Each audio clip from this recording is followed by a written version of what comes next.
What does the separation of church and state actually mean? Was the United States correct in removing prayer from schools? How much should we support or oppose the Muslim Brotherhood's actions in Egypt? In Georgia, we have a police officer shooting people in their own homes with no-knock warrants. A cop shoots a man in Kroger and the department surrounds him before the GBI are called to investigate. Today we are talking with Rabbi Greg Hershberg, and we're asking you, are we heading it in the right direction? I'm attorney James W. Davis, and this is It's the Law, Weekend Edition. So Rabbi, all this happening in the world today, what's your take on it? What you got going? I want to preempt this by saying that I'm not an optimist, and I'm not a pessimist. I'm a realist, and if I can illustrate, an optimist would say the glass is half full, positive, and a pessimist would say the glass is half empty, negative, and a realist would say the glass has 4 ounces of liquid in it. And I think optimism and pessimism are extremes, and they don't give any solution. It's a mindset, a perspective, but we need a real perspective if we're going to get to the real problem in order to get a solution. There has to be a solution to these problems. And when you ask me to come on, I just, I feel I'm 55. I'm not the old man of the sea, but I'm not, a spring chicken either.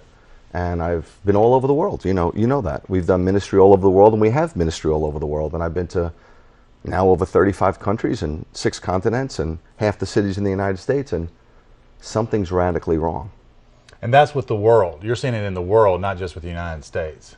It's all over, you see, because we're global now. We're very connected. And I look at the world, this is the way I was raised, I was raised by a mom and a dad who were distinctly Jewish. And they know from the Torah, God said, don't treat anybody like an alien because you were aliens in Egypt. So with my parents, there was no race, creed, or color. It was a human being and a heart. And I could tell you, because some people, they live in a bubble. It's not malicious, but they just live in a bubble. When you get out in the world and you go to Africa and you go to India and you go to Australia, you find that people are people. People are people. Skin color and culture does not make a difference. And these hearts are looking for peace. And I think we're living in a time where stress levels and emotional instabilities are an all-time high, for sure. Yeah, that seems to be what's going on a lot. Now, a lot's going on with racism. A lot's going on with mental health. We got the Obama plan coming into effect. We've got people going to get more and more treatment without having to pay for it, which we talked earlier today about mental health issues and the fact that they're on the rise. But there's also on the rise people getting treated. Everybody's needing to get some sort of treatment for mental health. What's the problem? What's the problem that's leading to this mental health issue? Well, from a spiritual perspective. Let me show you a statistic that I just saw. I think it's interesting. There's a group called SAMHSA, which is an acronym for the Substance and Abuse Mental Health Services Administration. They claim, according to their study, that 45 million Americans, now there's 300 million Americans, so that's 1 in 5 or 20%, which is a huge number, are suffering with mental illness, which they're calling a mental health crisis because, my opinion doesn't matter. My opinion doesn't matter. I'm entitled just like you are and everybody is, but our opinions don't matter. We need to see some facts. We need to see some evidence. So what's more alarming than the fact that there's 20% of people suffering mentally with a mental instability, different levels, obviously. But 62% failed to receive treatment for the illness, which means that 28 million Americans, or 10% of our population, are walking around with mental instabilities that aren't getting treated.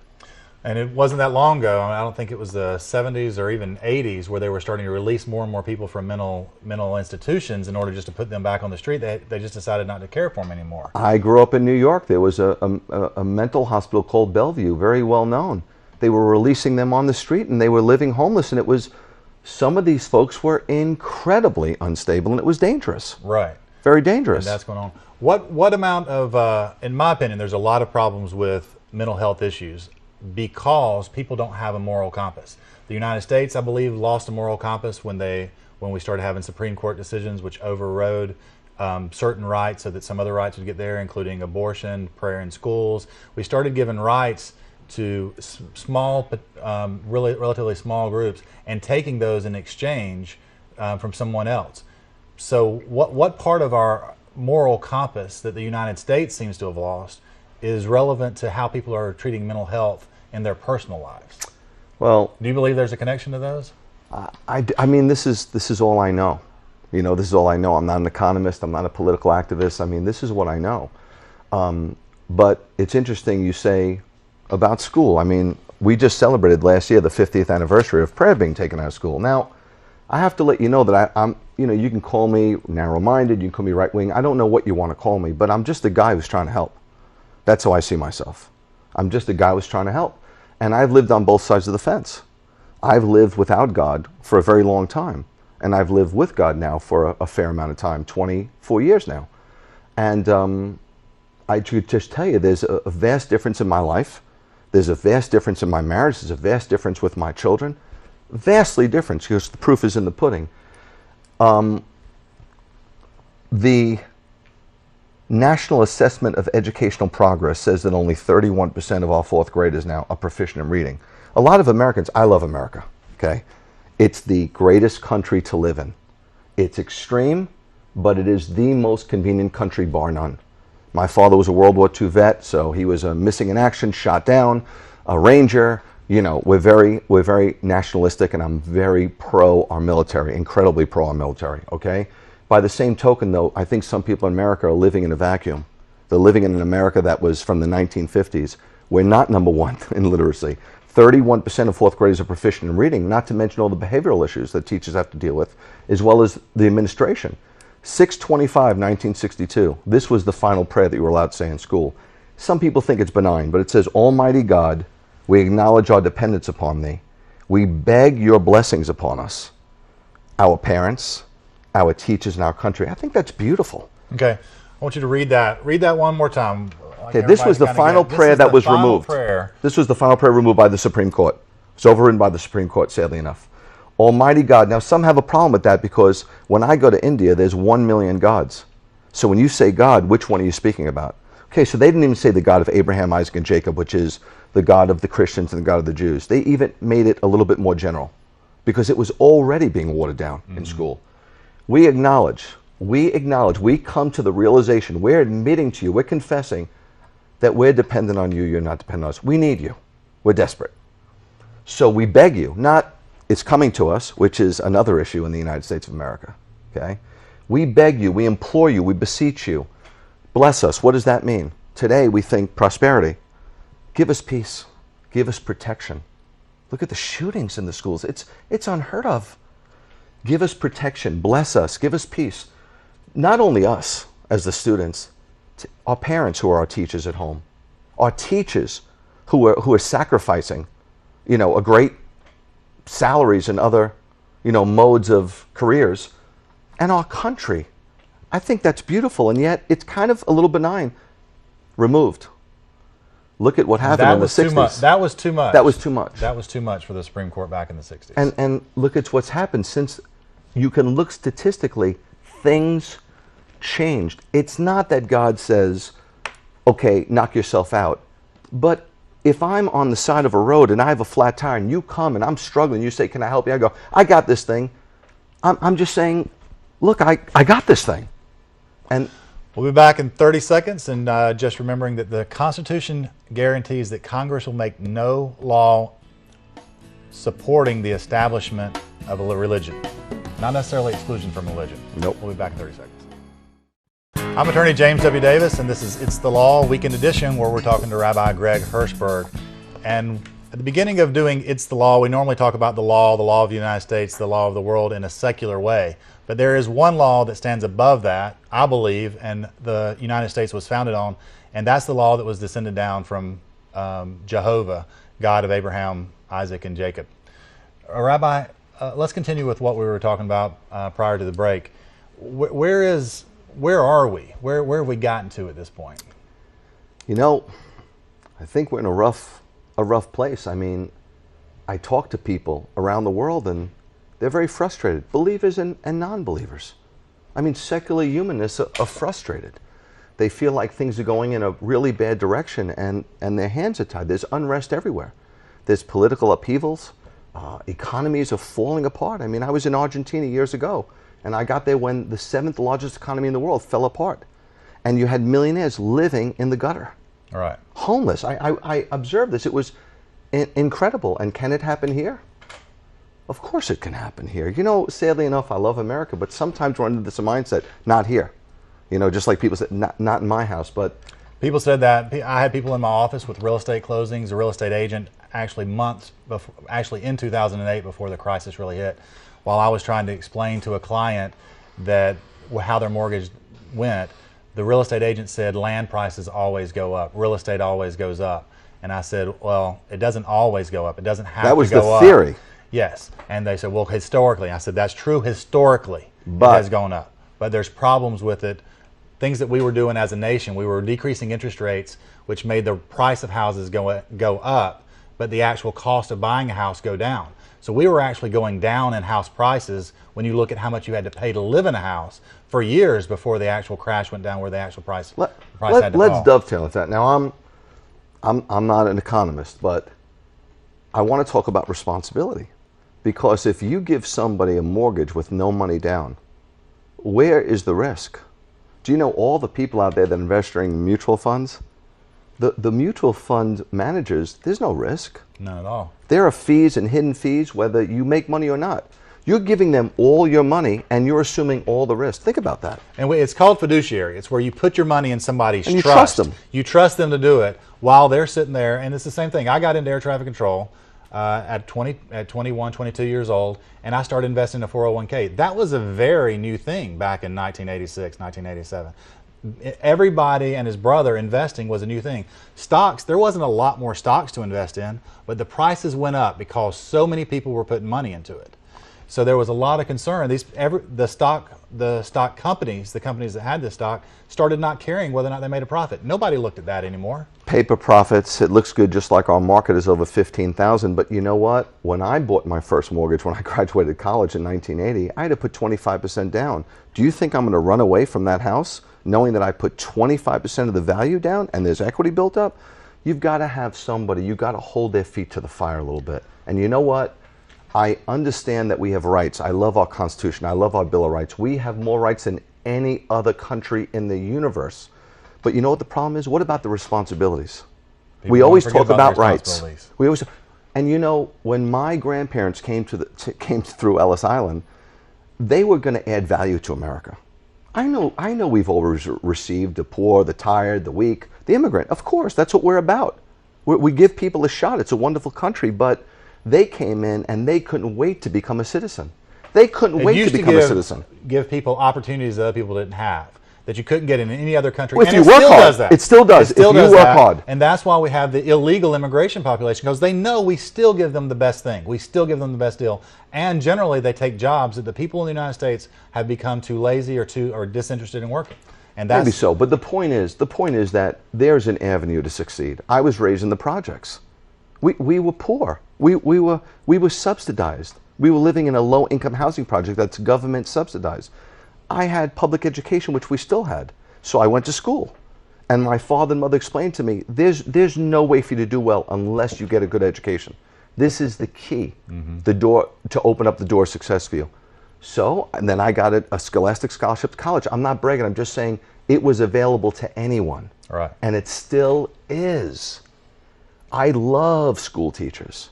My mother's a retired school teacher. And I have such respect for them. Totally disinterested, particularly in Macon. Macon's a Macon area. If you look at the youth, primarily the males in Macon, have a lot of trouble getting interested past the 9th grade. You know, what's going on with that? I think it's across the board, though. I understand it's a problem in Macon, but I really think it's across the board, Jay, and I'll tell you why. Because people want a quick fix. They want a quick answer. You know, we could fix the economy, but we'd all have to sacrifice. It would take 5 to 7 years if we all sacrificed part of our pension, but this is what happened. The Bible predicts it. Through arrogance and selfish ambition and through focusing on self, and we sacrifice community, we're all suffering. We've shot ourselves in the foot. Look, I just find this interesting.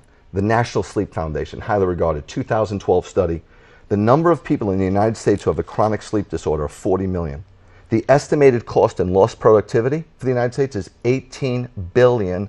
The percentage of American adults experiencing a sleep problem right now is 62%.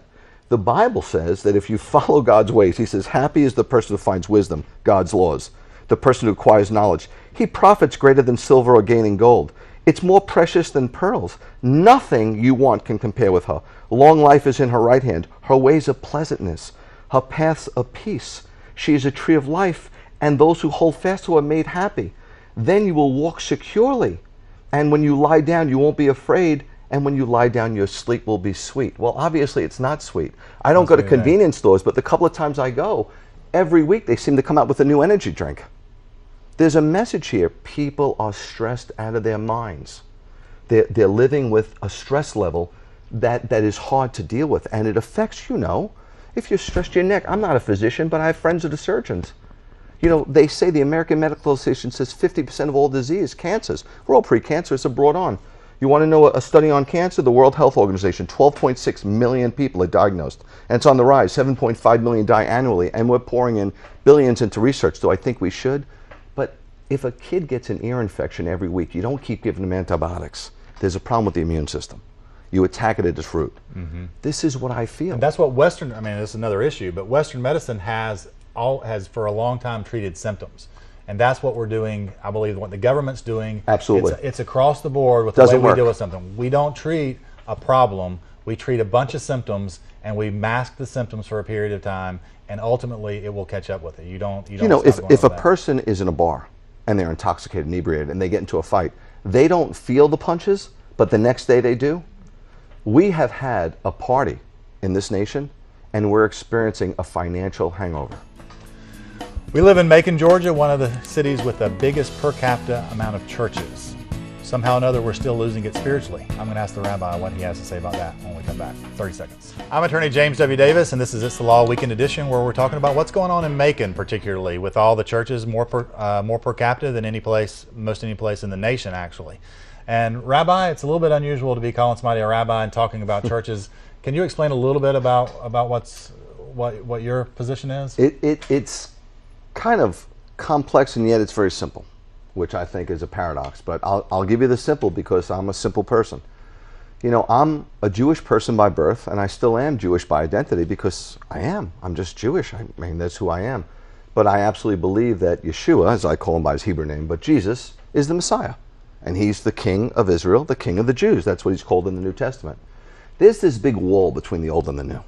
For years, it's been like, people say they're New Testament believers. No, if you're a Christian, you're a Bible believer. You're a Bible believer, and you're under the new covenant. The New Testament is a fulfillment of that covenant, but yet the Bible is the whole 31,102 sentences. Let me put it to you this way. Okay, here I am in the middle, and I've got the Jewish community holding onto my hand and the Christian community holding onto my hand, and they're pulling. And this is what the Jewish community says. Listen, Greg, if you want to be Jewish, just let go of the Jesus thing. You got to let go of him because he's not the Messiah. So and you can come back to this camp. And the Christians, who I feel much closer to be perfectly frank, they kind of say, and forgive me if I'm wrong, and I don't mean to be difficult at all, but they kind of say, if you would just let go of the Jewish stuff, then you could join our camp. And what they don't realize is I'm here as they're pulling me, trying to pull them together. Because I think that they have a right to be Jewish according to the Bible and believe that Jesus is the Messiah. And they have a right to be grafted into Israel according to Romans 11 and celebrate the festivals of Israel and be part of that commonwealth according to the New Testament. So as they're pulling me apart, I'm trying to pull them together. How's that working for you? I feel like I've dislocated my shoulders. I feel like Stretch Cunningham. I mean, how is it working? Not kind of as good as I hope, but we started, somebody picked us up, and now our messages are in 196 countries, which is flabbergasting. It's shocking because most of these countries that I hear from, I don't even know how to pronounce. I'm not geographically sound, so it's amazing to me through this internet, that we have this ability, because usually I'd have to go personally. I think people are getting it though, because I think God is sending a revelation, because I think, and this is just my opinion, and it doesn't count, I think we're in the last days. I think we're in the last days, and the prophet Daniel said, this is how you'll know. Knowledge will increase, but in the Hebrew it means people will be speaking about the last days. Now, you've been a Christian a good long time. People in the 70s didn't speak about the last days, and those that did, everybody thought they were cuckoo.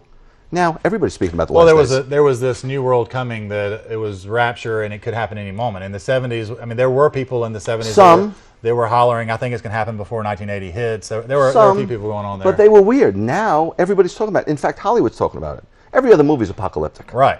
And people saying, "Oh, we in the left." People are looking for answers. They're just looking in the wrong places, as far as I'm concerned. Listen to what the great, well, we call him Rabbi Saul, Shaul. Tell us what rabbi means, because some people are a little Rabbi's confused. teacher. And I know it says in Matthew 23, I don't want to get too theological because we don't have time for that, but it says don't call anybody rabbi, don't call anybody father. Well, we call our dads father, and and it says there was some to be rabbis according to Ephesians 4. What Yeshua, what Jesus was saying in context is crucial.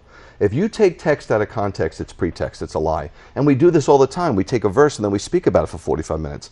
It's inappropriate. Hermeneutically and to interpret the Bible, you cannot do that. This is what it just sort of brings to me, the thought that I wanted to go into next.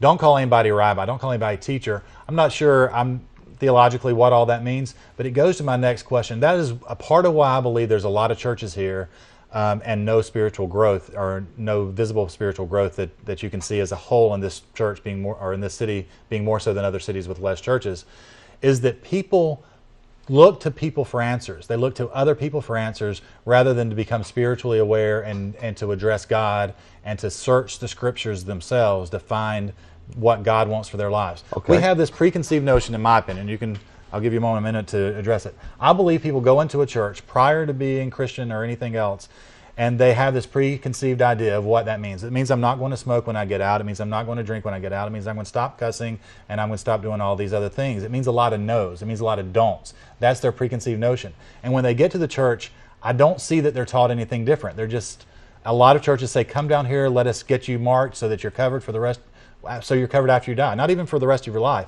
It actually, like, salvation begins after you die rather than you become a part of it in the moment. And I think that people have lost by looking to other people to be their guidance, looking at a pastor or an evangelist or somebody rather than trying to seek out God for themselves and really honestly discern truth. Listen, are you with me on that? I am. I'm tracking you. It's a good point. I think I have a lot of friends all over the world who are sacrificing their life. We have started orphanages. We have started schools. We started an orphanage in the biggest slum in the world in Kenya. There's 1 million people. I lived there for a week. I mean, just a week. You couldn't. It's unbelievable. Pictures don't. It's unbelievable, and it's incredibly sad. And I've heard you say what I've observed. I've gone to different places with a Spanish-speaking Baptist group that I really enjoy, and Pastor Fochester is the pastor there. I love him to death. But we went to Peru for one example, and we had these people with such loving hearts, such earnestly seeking Jesus and his teachings and to live right and according to those things, and having a sense of wanting life to be right and according to those teachings. And a lot of people there, as we go and minister, a lot of people who go there to minister feel sorry for them and sort of want to give them a little of the Western life, take them out to dinner and stuff like that. It's not what they need. And I feel like we need to bring that back to the United States. And I look at that and I say, you know what, this little town, they don't need what I can offer. Macon is a place where I look back and I see the corruption and the evil and the spiritual darkness. And I say, you know what, if you want to find yourself as a missionary in some place, look where you are. Look where you are and see what's there, because going over to these other countries, sometimes they already have a more earnest desire. I can tell you what they have as believers. They're totally content. Now, we've hit on a lot of subjects. Let me say this.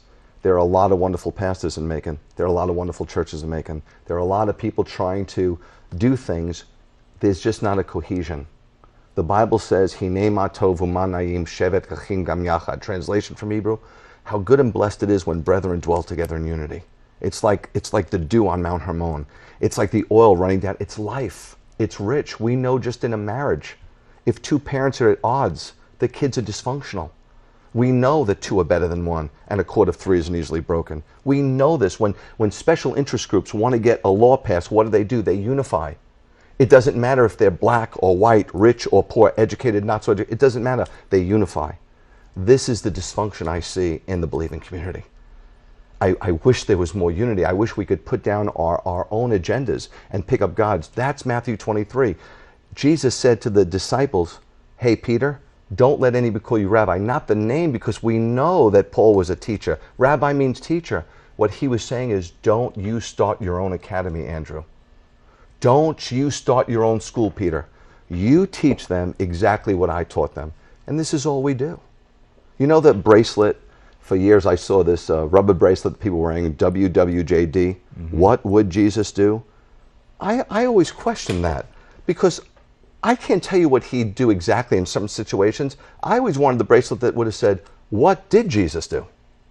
Why don't we just do what he did? And he was a lover, and he was compassionate, and he cared, and he was moved by that. And that's the way we used to be in America. That's the way we were. We were content with what we had. We thank God for everything, and we look to help our neighbor. If we don't get back to that, there's going to be no recovery. And Rabbi, as we're finishing up here, I'd like for you to tell us a little bit about, I've been saying that Macon particularly is a mission field. What's Beth Yeshua doing in the community here? Can you tell us a little about that? Interestingly enough, our ministry is a worldwide teaching ministry. It just flourished that way. I didn't know. God told me to come here. I didn't know what. I didn't have a vision. Sadly enough, I didn't have a vision. My vision was to do what God wanted. So we're in 196 countries now, and I get letters from all over the world. But I felt we have to do something locally. So we started this ministry called Elias, and we're downtown in East Macon, and a beautiful little sweet, gorgeous couple lives down there because they said, shouldn't we live down there? You know, isn't this a mission field? We think mission, we think Africa, India. Yes, go into the whole world, but Macon is part of the world. And what we're seeing is, through an incredible level of love, young people's hearts are being changed. It's absolutely astounding to me how love could make you change your ways. And so we do this. We have 40 children. They live down there. We feed them on Thursdays. If you want to get involved in it or know more about that ministry or other ministries we have, the website, www.betheshuainternational.com. I mean, there's a lot of free teachings. You know, we don't charge for those things. I mean, just feel free to go at it.